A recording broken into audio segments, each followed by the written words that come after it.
Hello everyone, आज हम लोग इस वीडियो में दो टॉपिक पे बात करने वाले हैं। सबसे पहले, क्या हमें डेली मॉक टेस्ट पेपर देना चाहिए।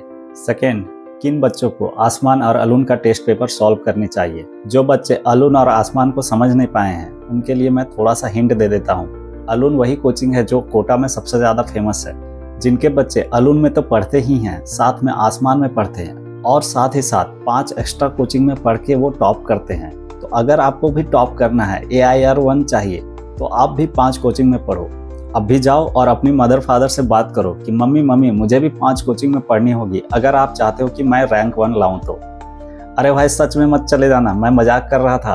तो आइए हम लोग सबसे पहले समझते हैं व्हाई मॉक टेस्ट मैटर्स। तो mock test equal to mirror of your preparation. आप कितना भी पढ़ लो, अगर आप उस नॉलेज को टेस्ट नहीं किया तो वो सिर्फ एक इल्यूजन है, कॉन्फिडेंस नहीं। आइए समझाता हूँ अपनी एक दोस्त की स्टोरी से। तो मैं जब 3rd ड्रॉप में था, मेरे साथ एक दोस्त था जो कि प्रिपरेशन कर रहा था। उसका नाम था अमन। तो अमन ने सारे वीडियो लेक्चर देखी, उसका नोट्स बनाया। NCERT बायोलॉजी को कम से कम वो 7 to 8 टाइम्स पढ़ा होगा और डेली लगभग 8 to 10 आवर्स की पढ़ाई की। बट उसने नीट में सिर्फ 500 मार्क्स ही स्कोर कर पाया, जिसके वजह से उसका सिलेक्शन नहीं हुआ। अब ऐसा क्यों हुआ? तो इसके पीछे सिर्फ एक ही रीज़न था।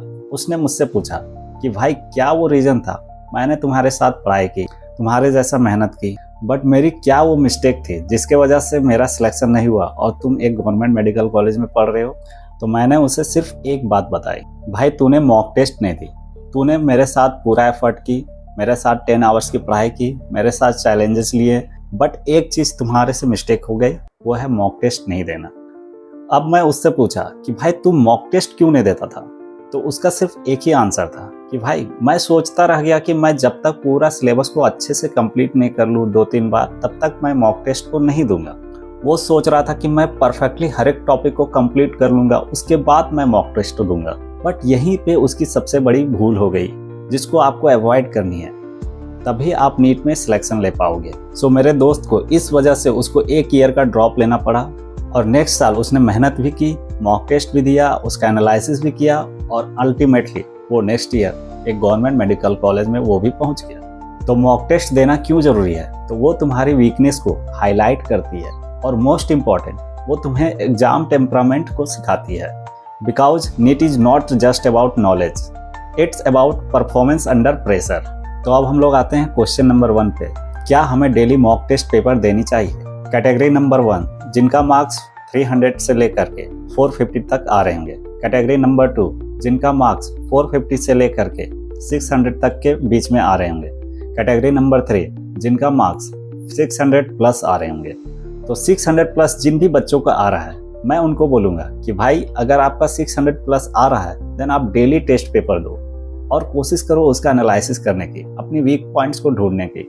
और साथ ही साथ आप ये भी कोशिश करो कि जितने भी पिछले टेस्ट पेपर होंगे, प्रीवियस वाले टेस्ट पेपर होंगे, उनको सॉल्व करने की कोशिश करो, वो भी बहुत ही कम टाइम में। अगर आपने पिछला टाइम उसे 3 आवर्स में सॉल्व की थी, तो इस बार कोशिश करो उसे 2 आवर्स में सॉल्व करने की, 1.5 आवर में सॉल्व करने की। तब मजा आएगा, तब आपका रिवीजन जबरदस्त होगा और आप इस बार अच्छे रैंक लेके आओगे।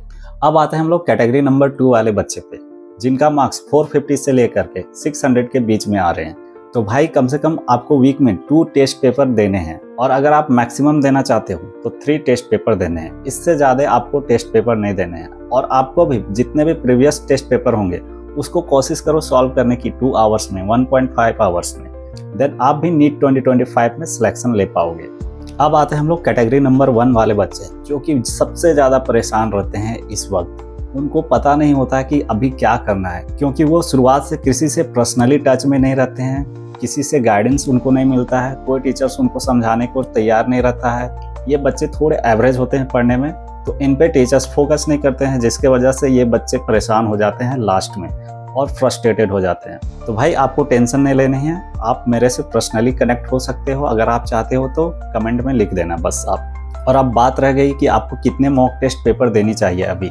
तो मैं बोलूँगा कि कम से कम वीक में आपको भी 2 टेस्ट पेपर देनी चाहिए और उस टेस्ट पेपर को बस दे करके फेक नहीं देना है, उसका एनालिसिस करना है अच्छे से कि मेरा कौन सा टॉपिक वीक है। उस टॉपिक पे जाओ, उसका 1 शॉर्ट वीडियो देखो, अगर समझ में नहीं आ रही है तो उसका 50 क्वेश्चन सॉल्व कर लो, जो भी आपका कोचिंग का मटेरियल होगा उससे। और नहीं तो कम से कम आप उस टॉपिक को PYQ जरूर सॉल्व कर लेना। एंड मोस्ट इंपॉर्टेंट पॉइंट, जिन बच्चों का बायोलॉजी में अच्छा स्कोर नहीं आ रहा है, सबसे पहले आप कोशिश करो बायोलॉजी में अच्छा स्कोर करने की। अगर आप बायोलॉजी में 350 प्लस स्कोर कर लेते हो देन आपका 50% प्रॉब्लम सॉल्व हो जाएगी। अब जिन बच्चों का 600 प्लस आ रहा होगा उनके लिए एक नोट है। मैं जब प्रिपरेशन कर रहा था अपना नीट का, उस वक्त मेरे कोचिंग वाले रात में तैयार करते थे मॉक टेस्ट दिलवाने का। हम लोग एक हॉस्टल में रहा करते थे जहाँ पे सिर्फ नीट वाले बच्चे को रखते थे। वहाँ पे एक ऐसा इन्वायरमेंट क्रिएट किया था जिसकी वजह से हम लोग को बहुत ही मज़ेदार, इंटरेस्टिंग, चैलेंजिंग लगता था टेस्ट को देना।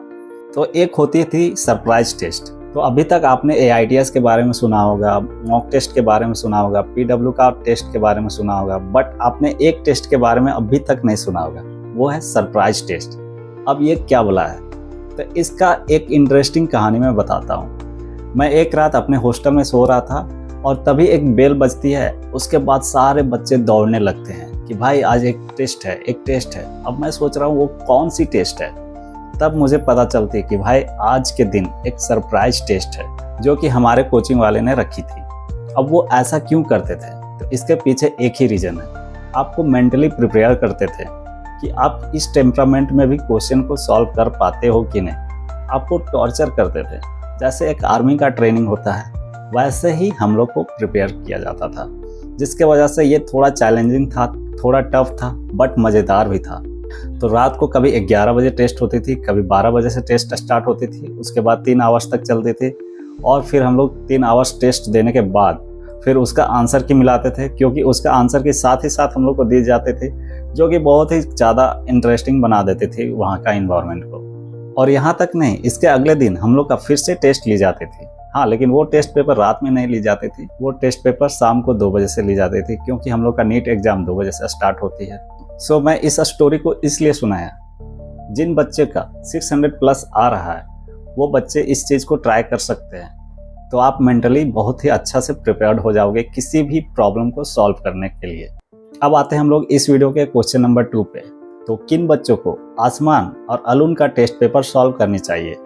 तो इसका आंसर है जिन बच्चों का लगातार 600 प्लस आ रहे हैं, उनको कॉन्फिडेंस है कि हाँ मैं इस बार नीट 2025 को हर हालत में क्रैक करके आऊंगा, तो उन्हीं को ये सारे टेस्ट पेपर सॉल्व करने चाहिए। क्योंकि इन कोचिंग का टेस्ट पेपर थोड़ा टफ आती है, जिसके वजह से बच्चा डिप्रेस्ड होता है, जिसके वजह से बच्चा डिमोटिवेट होता है, उनको फिर टेस्ट पेपर सॉल्व करने का मन नहीं करता है, क्योंकि इनका एग्जाम आती है JEE एडवांस लेवल की नीट में, जबकि यहाँ बहुत ही लो लेवल की क्वेश्चन आ रही है नीट का ट्रेंड देखा जाए तो पिछले 4 साल में।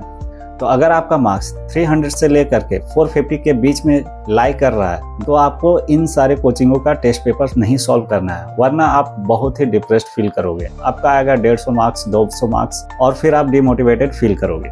और जिन बच्चों का 450 से लेकर के 600 के बीच में मॉक टेस्ट में मार्क्स आ रहे हैं, वो बच्चे एक आध टेस्ट पेपर दे सकते हो, बट मैं ज़्यादा रिकमेंड करूँगा दूसरे कोचिंग का टेस्ट पेपर सॉल्व करने का, जिनका कोचिंग का टेस्ट पेपर थोड़ा इजी आते हैं। क्योंकि अब लास्ट का समय है और इस वक्त आपका कॉन्फिडेंस बहुत ज़्यादा मैटर करती है। अगर आप कॉन्फिडेंट रहोगे देन आप नीट 2025 को फोड़ के आओगे। और अगर आपका कॉन्फिडेंस डाउन हो जाता है अभी, देन आप अभी अच्छा से प्रिपेयर नहीं कर पाओगे। ये बचे हुए लास्ट के समय सबसे ज़्यादा इम्पोर्टेंट है। यहीं डिसाइड होता है कि आपका सिलेक्शन होगा कि नहीं होगा। जो बच्चे बॉर्डर लाइन पे हैं उनको अभी लग रहा होगा कि मेरा सिलेक्शन नहीं होगा, बट मोस्ट प्रोबेबली आपका सिलेक्शन हो जाएगा। तो कोशिश करो, अभी पूरा फुल फोकस हो जाओ, कोई डिस्ट्रैक्शन नहीं होनी चाहिए, कोई इंस्टाग्राम स्क्रॉलिंग नहीं होनी चाहिए। सिर्फ आपका एक ही ध्यान होनी चाहिए कि मुझे इस एग्ज़ाम को क्रैक करनी है। तो इसी के साथ मैं इस वीडियो को एंड करता हूँ। तो अगर आपको ये वीडियो पसंद आई होगी तो इस वीडियो को ज़रूर से ज़रूर आप लाइक कर देना और अपने दोस्तों से ज़रूर शेयर करना। क्योंकि अगर आप एक शेयर करते हो देन आप अपने दोस्त को वो गलती करने से बचा लेते हो। मैं जब प्रिपरेशन कर रहा था मेरे को कोई पर्सनली गाइड करने वाला नहीं था, बट अगर आपको गाइडेंस चाहिए पर्सनली देन आप मुझसे कांटेक्ट कर सकते हो। आप कमेंट सेक्शन में लिख सकते हो इस बात को। और अभी जिनको भी बायोलॉजी में प्रॉब्लम हो रही है कि मैं कैसे पूरा सिलेबस को रिवाइज करूं और 350 प्लस स्कोर करूं, तो आप इस वीडियो को देख सकते हो। इस वीडियो मैंने पूरा अच्छा से बताया है कि कैसे मैंने 3 बार सिलेबस को रिवाइज किया था लास्ट के दिनों में और कैसे मैंने 340 स्कोर किया था नीट बायोलॉजी में। तो मेरा वीडियो बनाने का सिर्फ एक ही पर्पस नहीं है कि मैं आपको सिर्फ गाइड कर दूं। मेरा एक बहुत बड़ा विजन है। मेरा विजन है कि मैं पूरे भारत को हेल्दी रखूं। सो इसके लिए मैंने एक मिशन स्टार्ट किया है, जिस मिशन का नाम होगा स्वस्थ भारत। स्वस्थ भारत के अंडर मैं हर एक बच्चे को गाइड करने वाला हूँ। जितने भी विलेज से बिलोंग करते हैं बच्चे, उनको कोई गाइड करने वाला नहीं होता है। मैं उन तक पहुँचने का कोशिश करूँगा, उनकी प्रॉब्लम को सॉल्व करने की कोशिश करूँगा और पूरे भारत को हेल्दी बनाऊँगा।